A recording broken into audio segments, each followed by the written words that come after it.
インドネシアの首都ジャカルタ、その南部にカリバタ英雄墓地と呼ばれる場所がある。眠っているのはこの国の独立のために戦った建国の英雄たち。インドネシア人にとって最も神聖な場所の一つである。その英雄たちの墓標の中に日本人の墓が28ある。なぜ日本兵がインドネシアの英雄になったのか。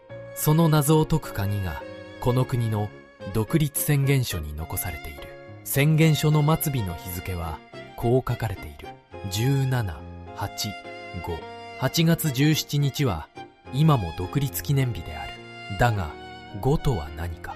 1945年の独立なのになぜ5なのか。実はこれは西暦ではない。公紀2605年、日本の暦なのである。インドネシアの独立宣言は日本の時代の紙の上に書かれた。ここに一枚の写真がある。その独立をめぐる歴史の一場面である。この白黒写真に AI で色を与えてみる。白黒の写真はどこか遠い時代の記録に見える。だがカラーになった瞬間、一気に現実味が増す。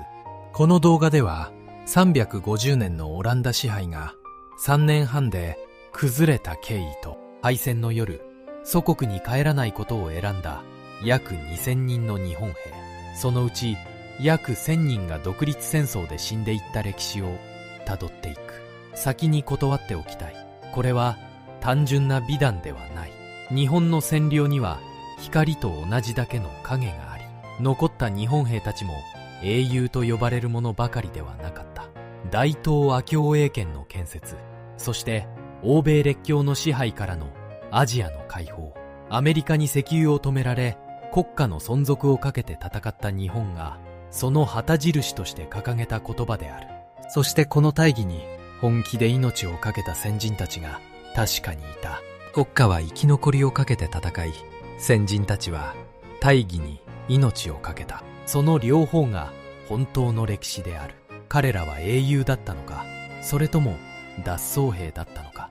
その問いを抱えたまま歴史を見ていってほしい。参考にした資料は概要欄で紹介している。白黒写真のカラー化にあたり協力いただいた東京の画像加工業者リタッチインクさんの復元方法では、従来手法のように白黒の上に色を塗るのではなく、 AI が写真そのものを補正し、当時カラーカメラで撮ったらこう写っていたかもしれない姿に近づける。これはおそらく従来の方法よりもずっと肉眼で見た光景に近い復元方法だ。興味のある方はリタッチインクレタッチ会社と Google で検索してみてほしい。物語は日本の江戸時代が始まる頃に遡る。1602年、オランダは東インド会社を設立した。世界で初めての株式会社である。目当ては香辛料である。胡椒、ナツメグ、クローブ。当時のヨーロッパで香辛料は途方もない富を生んだ。そしてその富のためならこの会社は何でもした。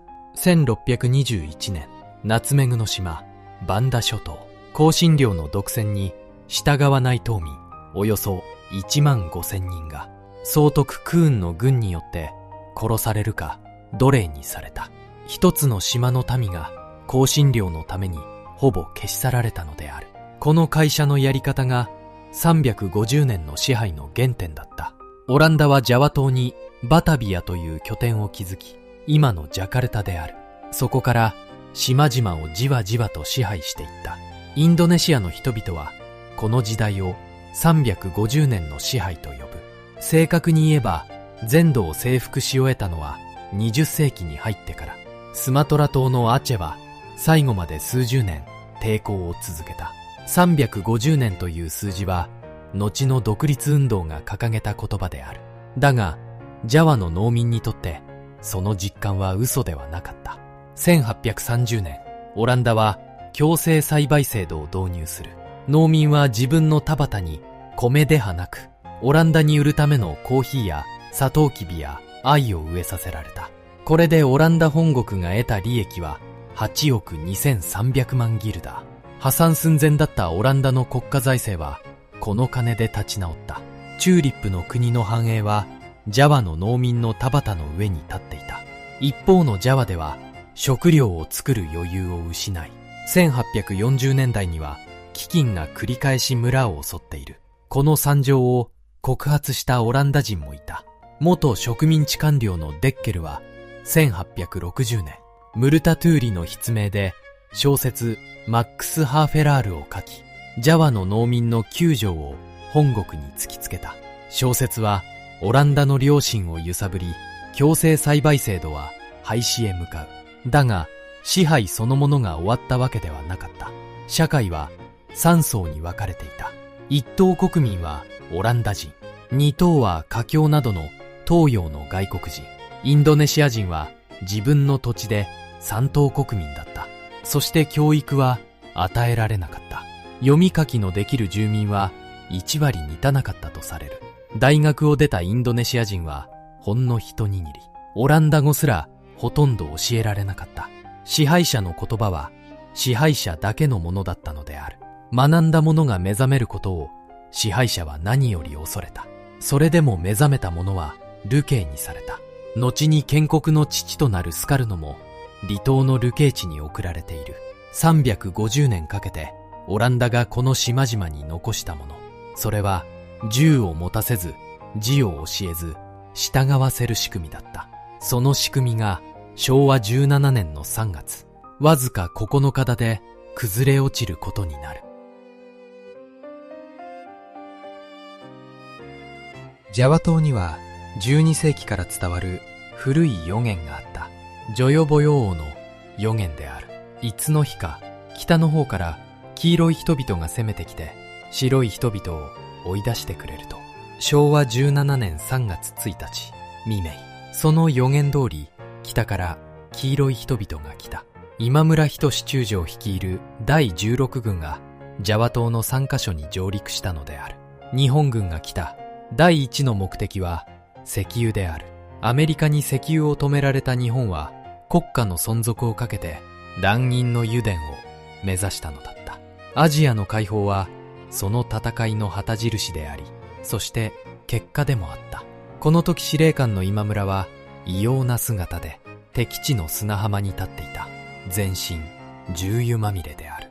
上陸の直前、乗っていた輸送船龍城丸が魚雷を受けて沈み、今村は救命胴衣一つで3時間重油の海を泳いだのだ。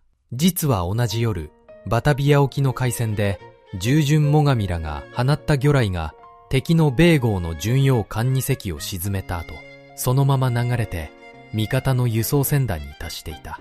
今村の船を沈めたのもこの流れ弾だったとされている。軍司令官が味方の魚雷で海に投げ出され、油まみれで泳ぎ着く。前代未聞の上陸だった。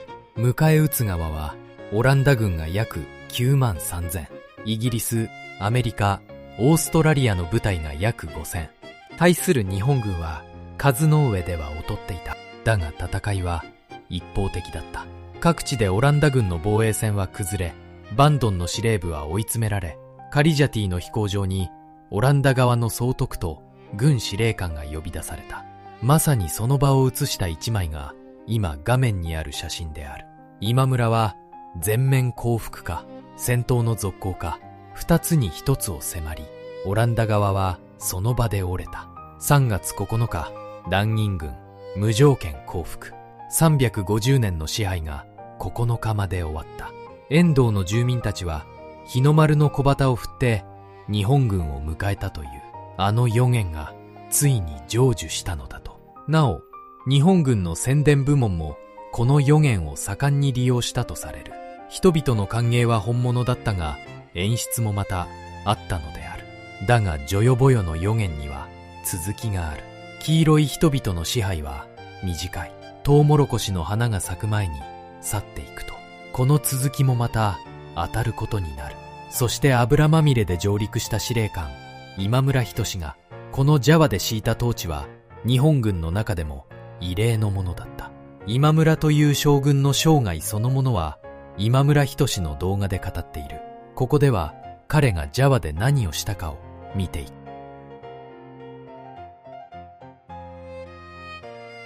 ジャワを占領した今村仁の方針は明快だった。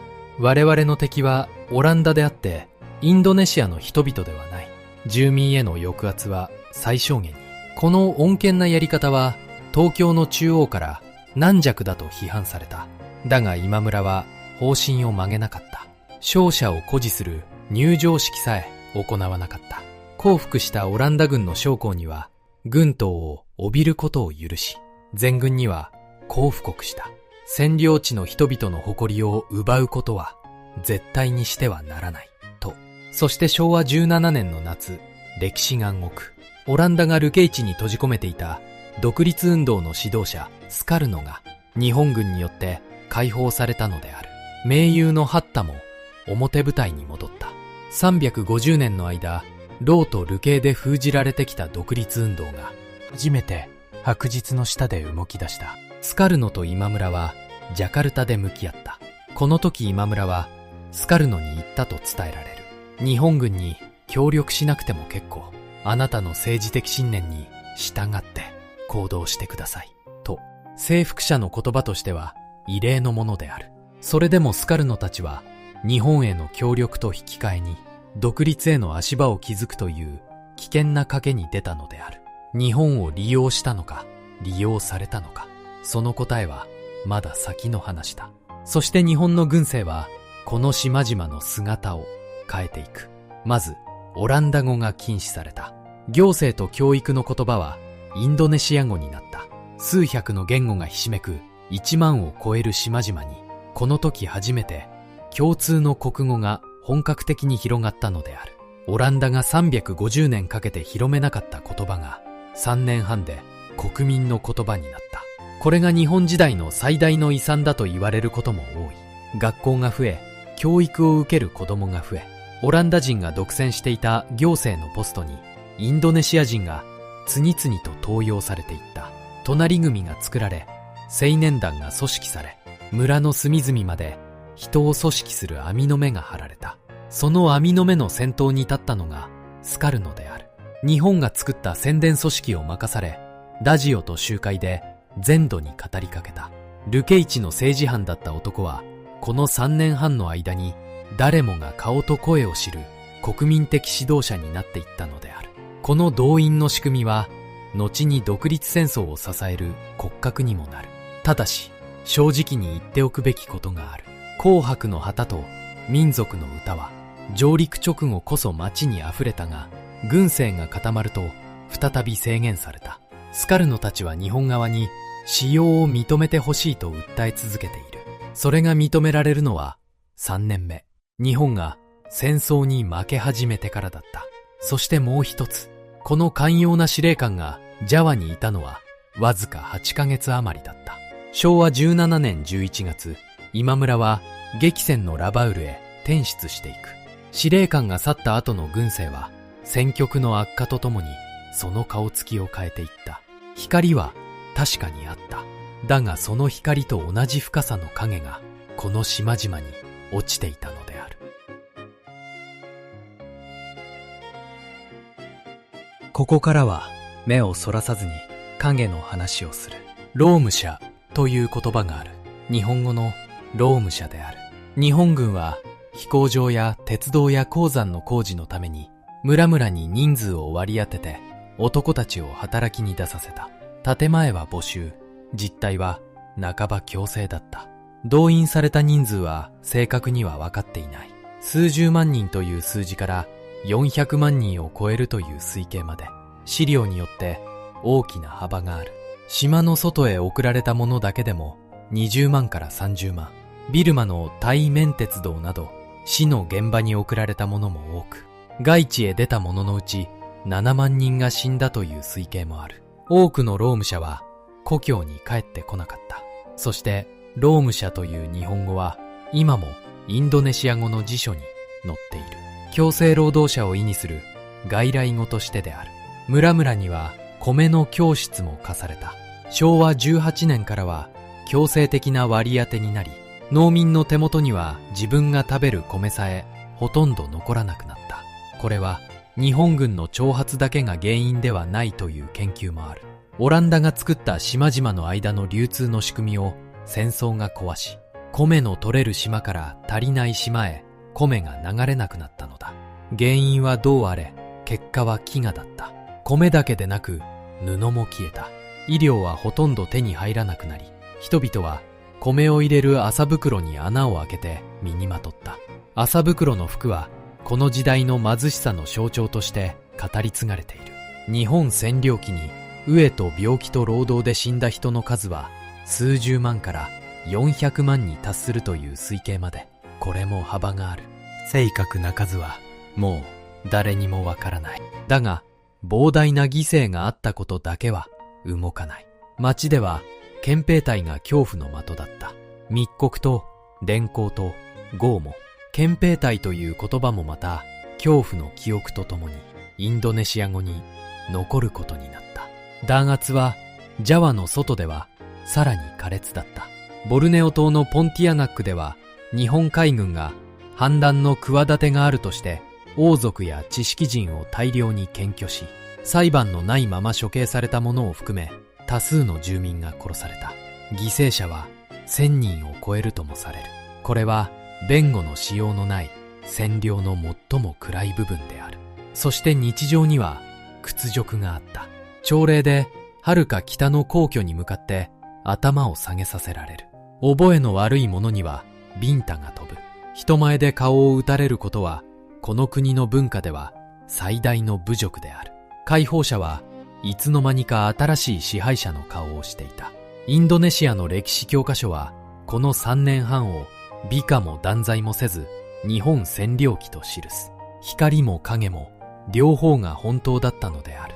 それでもこの時代に一つだけオランダが350年間しなかったことを日本がした。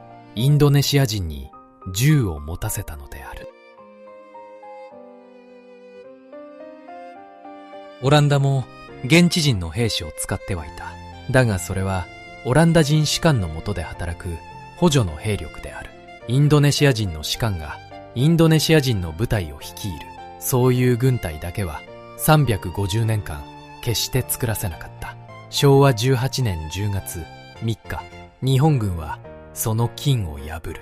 郷土防衛義勇軍、通称ペタ。インドネシアの祖国をインドネシア人が守るための軍隊である。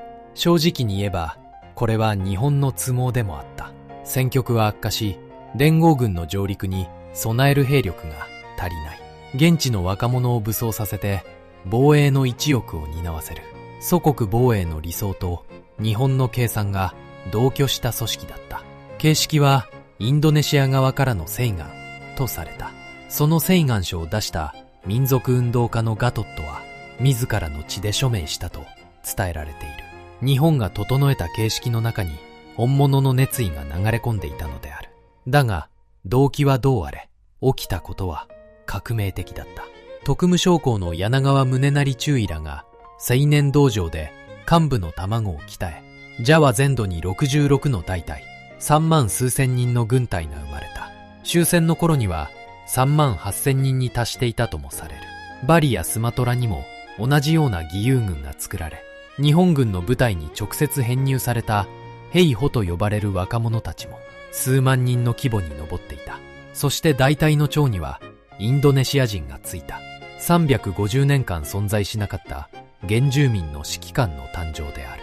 その大団長の一人に元教師の物静かな男がいた。スディルマ。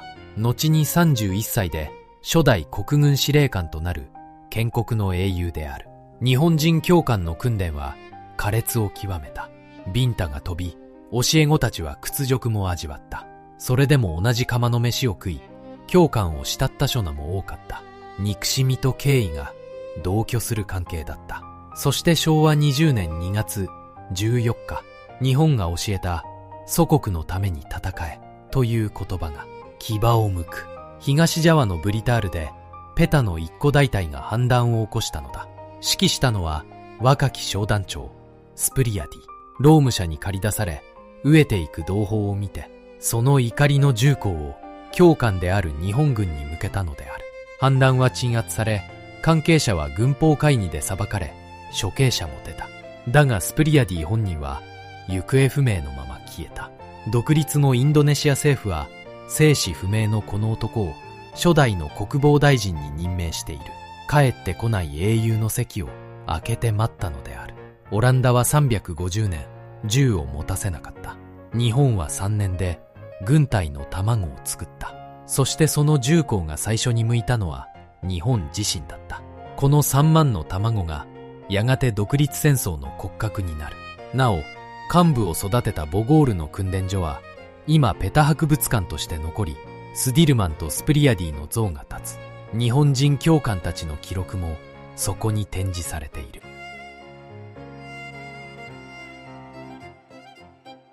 ここで日本側の本音を隠さずに書いておく。昭和18年、日本はビルマとフィリピンに独立を与えた。形だけとはいえ独立国にしたのである。だがインドネシアは違った。御前会議はジャワやスマトラを帝国の領土に編入すると決めていたのである。理由は単純だった。石油と資源の宝庫を手放すつもりがなかったのだ。独立運動に協力させながら独立はさせない。それが昭和18年までの日本の方針だった。その冷たさをはっきり示す出来事がある。昭和18年11月、東京で大東亜会議が開かれた。アジアの解放を掲げ、ビルマやフィリピンの代表が集った会議である。だがそこにインドネシアの席はなかった。独立を認めていない土地に代表はいらないというわけである。会議の後、スカルノとハッタは東京に招かれ、天皇に拝謁し、勲章を受け、東条首相の宴でもてなされた。だが、肝心の独立の言葉だけは最後までもらえなかった。もてなしは一流、答えはゼロ。スカルノたちは日本の本音を思い知らされて帰ったのである。その方針を変えさせたのは理想ではなく敗色である。サイパンが落ち、戦局が絶望的になると、日本は現地の協力をつなぎ止めるため切り札を切った。昭和19年9月7日、小井即二焼首相が議会で声明を出す。東インドの将来の独立を認める。世に言う小磯声明である。将来という言葉の曖昧さに日本の迷いが残っていた。それでもこの声明で扉が開いた。禁じられていた紅白の旗が公式に掲げられ、インドネシアダヤの歌声が3年ぶりに響いた。翌年の3月には独立準備調査会が発足する。インドネシア人自身が憲法と国の形を議論する場である。その席上、昭和20年6月1日、スカルノは後に歴史に残る演説を行った。建国の5原則、パンチャシラ、民族の統一、人道、民主主義、社会の公正、そして神への信仰。この5本の柱は今もインドネシア憲法の土台であり続けている。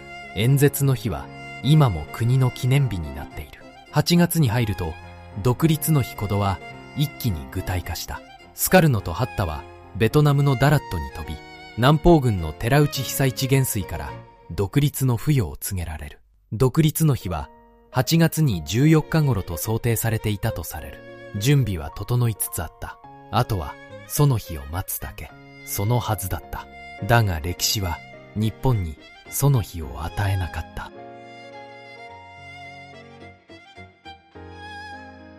昭和20年8月15日正午、玉音放送はジャワにも流れた。日本の敗戦である。そしてこの瞬間、インドネシアは奇妙な空白に落ちた。350年の支配者オランダはもういない。3年半の支配者日本は負けた。連合軍はまだ来ていない。歴史上ほとんど例のない権力の真空である。しかも日本軍は連合国から命じられていた。降伏した以上、占領地の現状を維持し、独立運動を援助してはならないと。昨日まで独立を後押しした軍が一夜でその足かせに変わったのだ。この時、若者たちが動いた。ペムダと呼ばれる血の気の多い青年たちである。今宣言しなければ独立は日本からの授かり物にされてしまう。連合軍が来る前に自分たちの手で宣言するのだと。8月16日の未明、青年たちはスカルノとハッタを拉致した。ジャカルタ郊外のレンガスデンクロックという村に連れ出し、即時の独立宣言を迫ったのである。建国の父が若者に拉致されるという荒っぽい一日だった。スカルノは慎重だった。流血なき独立のためには段取りがいる。その夜一行が向かった先がジャカルタのある日本人の屋敷だった。海軍部幹部の前田忠少将の官邸である。前田は独立運動に理解のある海軍軍人だった。自分の屋敷を会合の場として提供し、日本軍の憲兵が踏み込めない安全な一夜を保証したのである。8月17日の未明、前田邸の一室でスカルノとアッタは独立宣言の文章を練り上げた。スカルノが鉛筆で書いた草稿はタイプで清書され、手書きのその一枚は役目を終えてゴミ箱に捨てられた。それを一人の若い記者が拾い、密かに持ち帰ったという。半世紀後に国へ返されたその紙は今や国宝級の資料である。文面はたった2本。我らインドネシア民族はここに独立を宣言する。そして末尾に日付が書かれた。17、8、5。冒頭で見たあの日付である。後期2605年の8月17日。日本の時代の暦の上でインドネシアは独立を宣言したのだ。その日の朝10時、スカルノの指定の前で集まった人々を前に宣言が読み上げられた。掲げられた紅白の旗は妻のファトマワティが縫ったもの。式典はわずか1時間足らずの質素なものだった。この庭先の知らせはその日のうちに島々と世界へ広がった。日本の管理下にあった通信社と放送局のインドネシア人職員たちが検閲をかいくぐって流したのである。その一人だったとされる若き通信員アダム・マリクは後にこの国の副大統領になる。そして一夜の舞台を貸した前田忠は戦後オランダ側に身柄を拘束されたが、やがて釈放され、1976年インドネシア政府から建国功労賞を贈られた。あの艦艇は今宣言文基礎博物館として残されている。350年の支配の終わりは派手な祝砲ではなく、一軒の家の庭先から静かに始まったのである。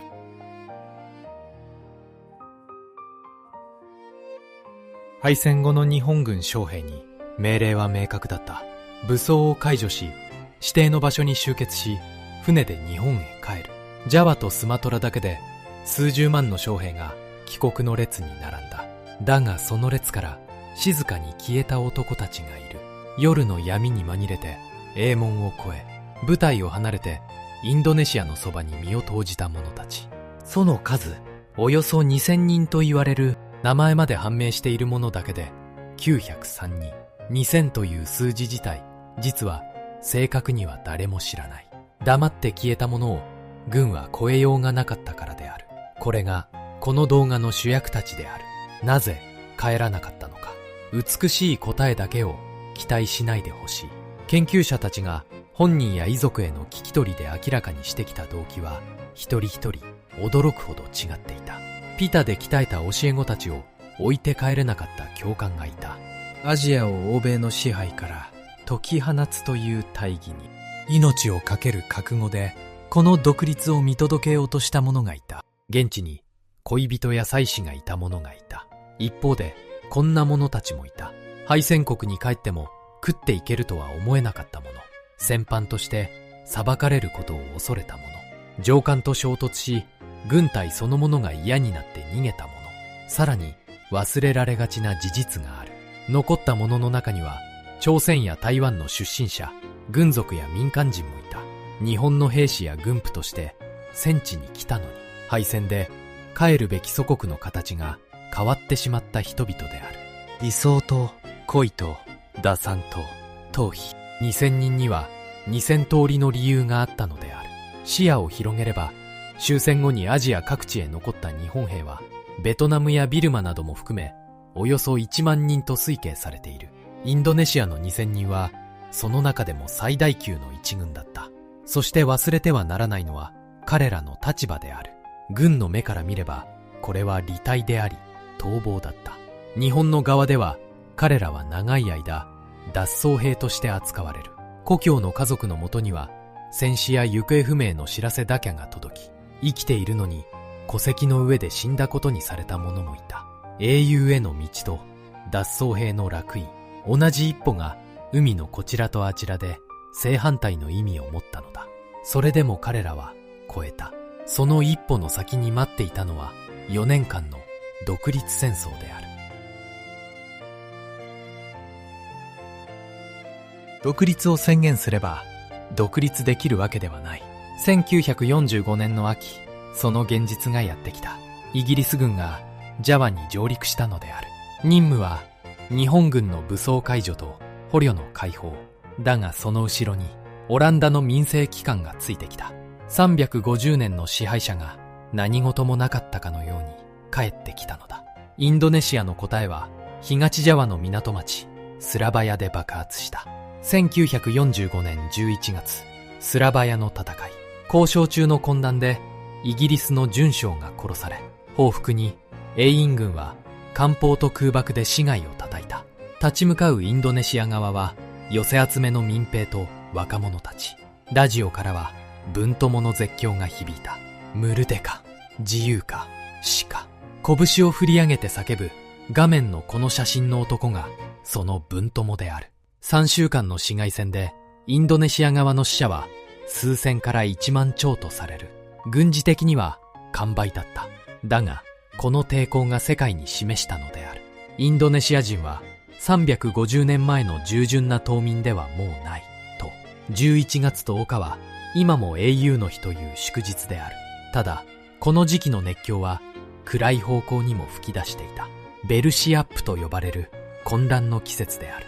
オランダ系の住民や歌人、親オランダとみなされた人々が各地で群衆に襲われ殺される事件が相次いだ。犠牲者は数千から数万と推計に大きな幅がある。スマランでは武器の引き渡しをめぐって独立派の若者たちが日本の民間人らを捕らえて多数を殺害し、日本軍が武力でこれを鎮圧するという皮肉な衝突まで起きた。昨日までの教え子と教官が打ち合ったのである。革命は聖人の顔だけでは進まなかった。ではその民兵たちの銃はどこから来たのか。大半は日本軍の武器だった。敗戦で宙に浮いた小銃と機関銃と弾薬が奪われ引き渡され、時に密かに横流しされて独立軍の手に渡っていたのである。黙って倉庫鍵を開けた日本軍の部隊もあったとされる。そして残留日本兵たちの出番が来た。彼らの多くはゲリラ部隊の教官になった。戦い方を知らない若者たちに銃の撃ち方と伏せ方を教え、壊れた兵器を修理し弾薬を作り、自ら小隊を率いて最前線で戦った者もいた。ちなみに外国人の義勇兵は日本人だけではない。イギリス軍として連れてこられたインド兵の中からも数百人が隊列を離れインドネシア側について戦ったとされる。初代国軍司令官にはピータ出身のスディルマンがついた。結核に侵されたこの若き司令官は担架に乗ったままジャングルのゲリラ戦を指揮し続けた。まさにその行軍を写した一枚が今も残されている。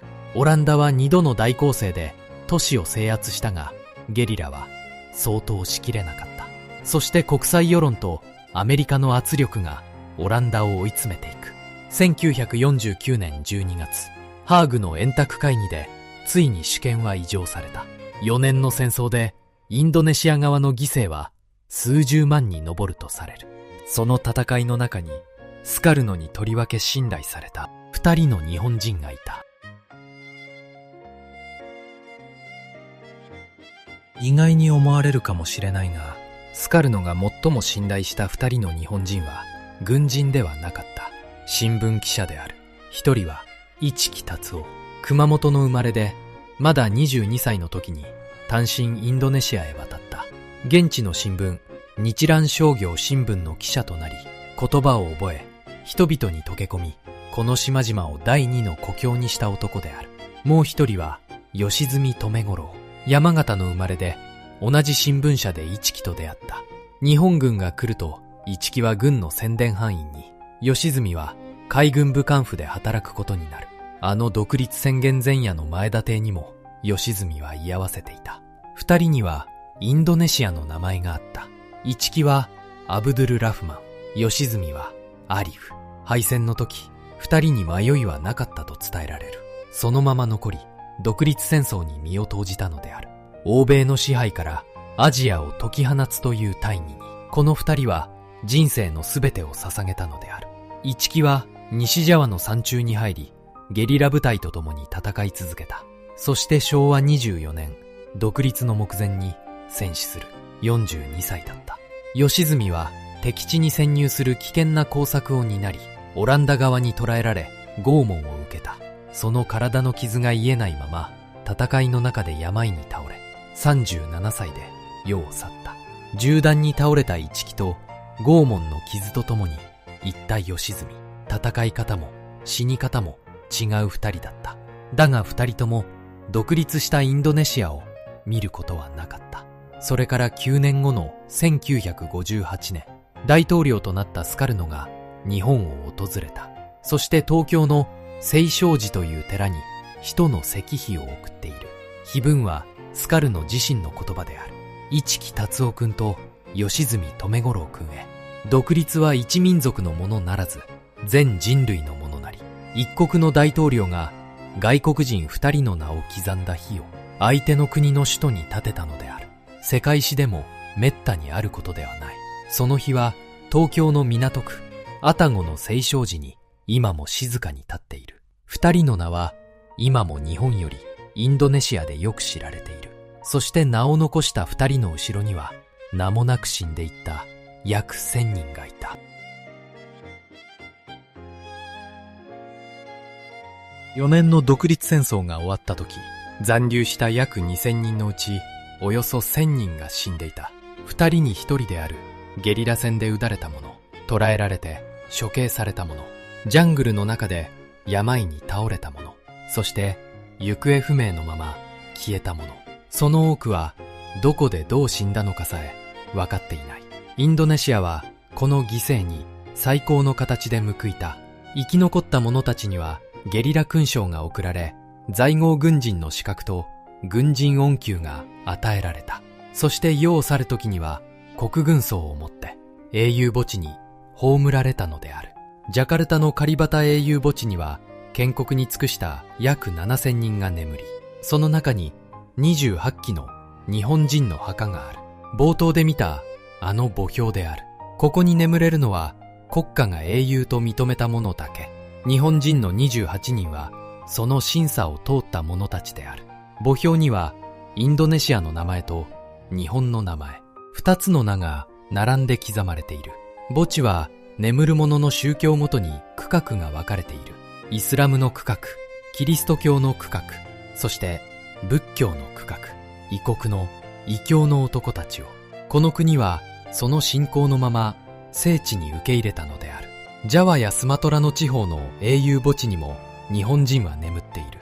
彼らは死してなおこの国の英雄たちと同じ土の中にいる。思い出してほしい。日本の側では彼らは長く脱走兵だった。その同じ男たちが海の向こうでは国の英雄として葬られた。同じ人生に二つの正反対の名前がついたのである。そして2023年、天皇皇后両陛下がインドネシアを訪れ、カリバタ英雄墓地に花を捧げた。その供花の場面が今画面にある一枚である。かつて祖国に帰らなかった男たちも眠るその場所に日本の天皇の花が備えられたのである。78年かかった一つの答えだった。そして今も独立記念日の頃になると、現地に暮らす日本人たちがこの墓地を訪れ、墓を清め、花を備えている。では、死ななかった約1000人は、その後、どんな人生を生きたのか。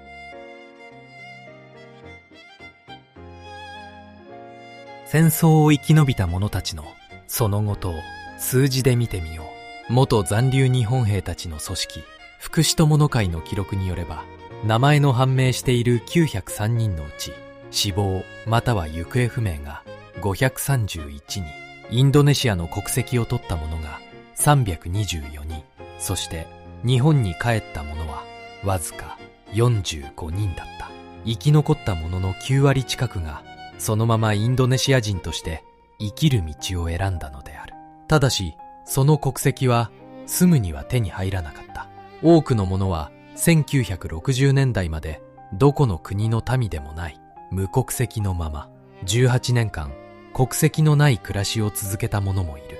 スカルノ大統領の決定で正式に国民となれたのは1963年だった。英雄と呼ばれながら書類の上ではどこにもいない人々だったのだ。多くはイスラム教に改宗し、現地の名前を持ち、インドネシア人の妻と子供たちに囲まれて暮らした。農園を開いた者、商売を始めた者、軍に残った者、その暮らしは決して楽ではなかったとされる。一方、日本の側では彼らは長い間軍籍の上では逃亡兵のままだった。戦死の知らせを受けた家族が墓まで建てていた例もある。何十年ぶりに帰郷した男が自分の名が刻まれた墓敷と対面したのである。そんな彼らがジャカルタに作った組織があった。福祉友の会。オトドノボルをはじめとする元残留日本兵たちの互助組織である。年老いた仲間の医療費を支え合い、日本語を知らずに育った2世3世に奨学金を出し、日本とインドネシアの橋渡しを続けてきた。事務所は南ジャカルタのテベットに今もある。今この会を支えているのは彼らの2世と3世である。その子孫の中には複雑な経験を語る者もいる。英雄の子と呼ばれる一方で侵略者の子孫と言われたこともあると。父たちの光と影を子と孫がまとめて引き受けているのである。私たちは脱走兵だったのか、それとも英雄だったのか。その問いを抱えたまま彼らは一人また一人と世を去っていった。そして2014年8月25日、東ジャワのマランで一人の老人が息を引き取った。小野盛り94歳。北海道の富良野に生まれ、インドネシア名はラフマット。亡くなる半年前の姿がこの写真に残されている。独立戦争ではインドネシア軍に作られた日本人だけの遊撃部隊で戦ったコさんの一人である。最後の残留日本兵と呼ばれた男だった。その葬儀は国軍葬で行われ、遺体は英雄墓地に葬られた。最後の一人が土に帰った時、残留日本兵の時代は69年かけて静かに幕を閉じたのである。戦争の後始末の話をしよう。1958年、日本とインドネシアは平和条約を結んだ。賠償は2億2308万ドルの12年払い。加えてインドネシアは1億7691万ドルの請求権を放棄し、日本は4億ドルの経済協力を約束した。この賠償は現金ではなく形になって残った。1962年、ジャカルタに完成したホテルインドネシア。この国で初めての高級ホテルは日本の賠償で建てられたものである。初のデパートも初の高層ビルも同じく賠償から生まれた。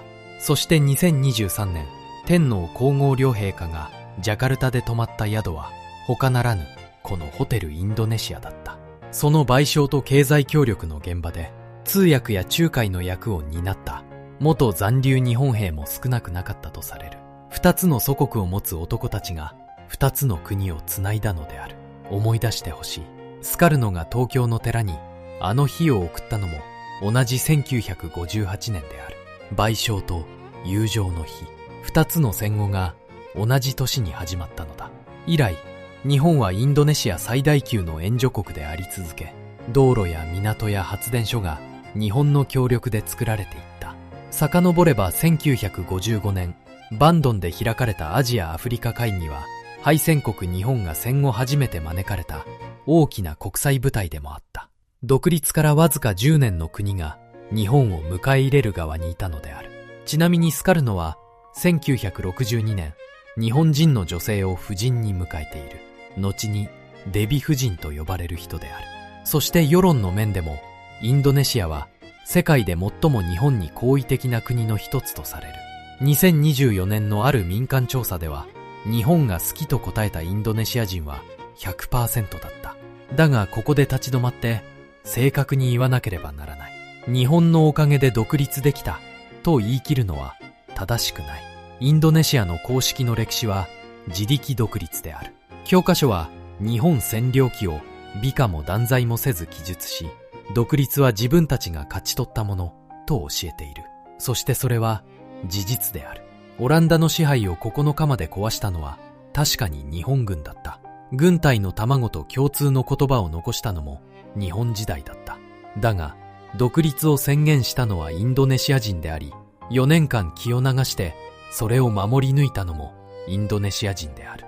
日本が独立を与えたのではない。奪われ続けた人々が自分の手で勝ち取ったのだ。日本人が静かに誇ってよいのはただ一つ。その戦いに最後まで付き合った2000人がいたことである。なお、この物語にはオランダ側の後日談もある。オランダは長い間、1945年の独立を認めてこなかった。公式には1949年に自分たちが主権を渡した日が独立だとしてきた。だが2023年、オランダの首相は1945年8月17日の独立を全面的に認めると表明したと報じられた。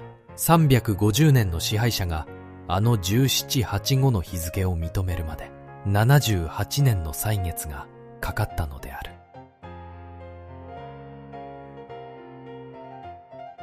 350年の支配は3年半で崩れた。独立は4年の血であがなわれた。そしてその戦いの中に約2000人の日本人がいて、約1000人が帰らなかった。バンダ諸島の虐殺から始まった香辛料の帝国。ジョヨボヨの予言通り、北から来て去っていった日本。その3年半には、労務者の犠牲と飢餓という影と、言葉と学校と軍隊という独立の道具を残した光があった。そして、後期2605年の8月17日、インドネシアは自らの手で独立を宣言した。17、8、5。あの日付は、2つの時代が重なった瞬間の指紋である。大東亜共栄圏の建設と、欧米支配からのアジアの解放。石油を止められ、存続をかけて戦った日本の旗印だった。国家の計算は、冷徹だった。御前会議は独立を許さず、大東亜会議に席さえ用意しなかった。その現実は現実として。だが、末端の教官や兵士たちの中には、アジアを欧米列強の支配から解き放つという大義に本気で命を懸けた先人たちがいた。国家の思惑は敗戦とともに消えた。だが、先人たちが信じた大義は、ジャングルの中で生き続け、インドネシア独立という形で字を結んだのである。旗印だった言葉を先人たちは命で本物にしたのである。帰らなかった2000人は英雄だったのか、脱走兵だったのか。その答えは一つではない。理想と恋と打算と逃避。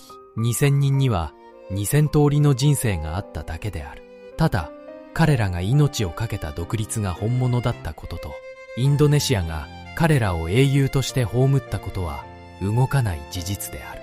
脱走兵の烙印と無国籍の年月を超えて、2023年、天皇皇后両陛下の花がカリバタの墓前に備えられた。そして彼らの二世三世が今も2つの国の間で父たちの物語を受け継いでいる。ゆかりの場所は今も訪ねることができる。